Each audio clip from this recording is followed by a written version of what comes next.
আজকে হচ্ছে মঙ্গলবার, গণেশ পুজোর আগের দিন। তো পিচিকাদের ঘরে তো গণেশ পুজো প্রতি বছরই করা হয়। তো সেই উপলক্ষে প্রতি বছরই কিন্তু ঘরে লাড্ডুও বানানো হয়। আর এই যে এই ভাই কিন্তু 2 বছর ধরে আমাদেরকে লাড্ডু বানিয়ে দিচ্ছে। উনি হচ্ছে প্রফেশনাল সুইট বানায়।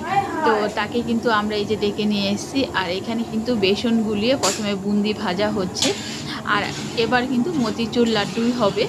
তো এই যে বেসন গুলিয়ে বুন্দি ভাজতেই কিন্তু অনেকটা টাইম লাগে, তারপরে প্রসেসগুলো কিন্তু অতটা সময় লাগে না।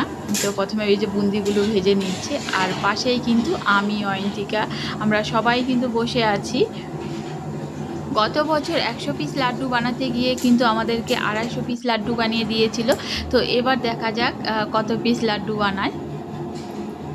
তোমার ভিডিও হচ্ছে, চিন্তা করো না। আঙ্কেলের ফেস রিভিল হয়ে গেছে।